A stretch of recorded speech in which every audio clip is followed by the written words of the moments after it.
Ikalawang kabanata. Ang pagdalaw ng mga taong galing sa silangan. Ipinanganak si Jesus sa bayan ng Bethlehem sa lalawigan ng Judea noong si Herodes ang hari. Isang araw dumating sa Jerusalem ang ilang taong dalubhasa galing sa silangan. Nagtanong sila, "Saan ba ipinanganak ang hari ng mga Hudyo? Nakita namin ang kaniyang bituin sa silangan at naparito kami upang sambahin siya."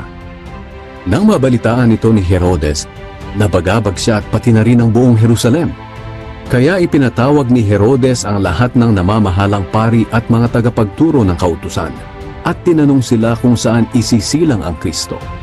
Sumagot sila, "Sa Bethlehem na sakop ng Huda, dahil ganito ang sinulat ng propeta, Ikaw Bethlehem sa lupain ng Huda, hindi ka huli sa mga pangunahing bayan ng Huda, dahil magmumula sa iyo ang isang pinuno na magsisilbing pastol ng mga mamamayan kong Israelita."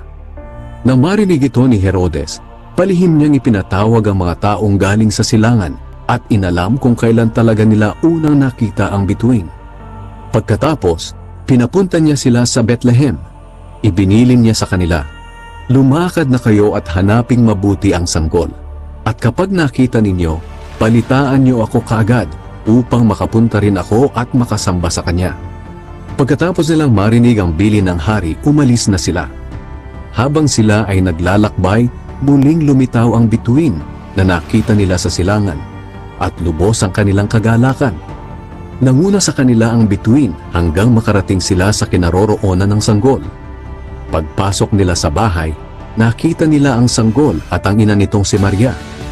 Lumuhod sila at sumamba sa sanggol.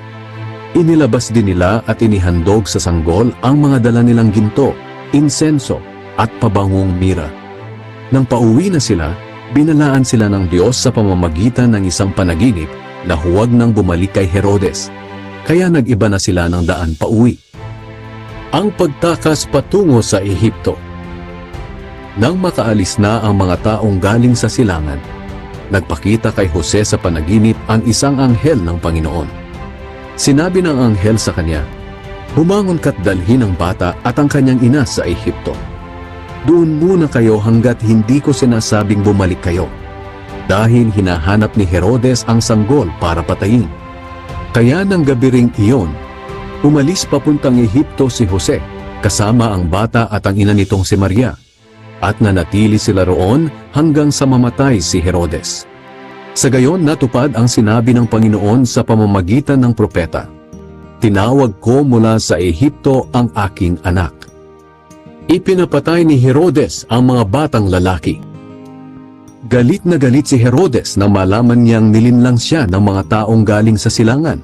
Kaya iniutos niyang patayin ang lahat ng batang lalaki sa Bethlehem at sa mga lugar sa paligid nito, mula 2 taong gulang pababa. Sapagkat ayon sa nalaman niya sa mga taong galing sa silangan, 2 taon na ang nakalipas mula nang una nilang makita ang bituin. Sa ginawang kalupitan ni Herodes, natupad ang sinabi ni Propeta Jeremias. May narinig na iyakan at malakas na panaghoy sa Rama. Iniiyakan ni Raquel ang pagkamatay ng kanyang mga anak, at ayaw niyang magpaaliw dahil patay na ang mga ito. Ang pagbabalik mula sa Ehipto. Nang mamatay na si Herodes, ang anghel ng Panginoon ay muling nagpakita sa panaginip ni Jose doon sa Ehipto, at sinabi nito sa kanya, "Bumangon ka't iuwi na ang bata at ang kanyang ina sa bayan ng Israel, dahil patay na ang mga nagtatangka sa buhay ng bata." Kaya bumangon si Jose at dinala ang mag-ina pauwi sa Israel. Pero nang malaman ni Jose na si Archelaus ang nagahari sa Judea kapalit ng ama nitong si Herodes, natakot siyang pumunta roon. Binalaan siyang muli ng Diyos sa pamamagitan ng panaginip, kaya tumuloy siya sa lalawigan ng Galilea, at nanirahan sila sa bayan ng Nazaret. Kaya natupad ang sinabi ng mga propeta na tatawagin ang Kristo na Nazareno.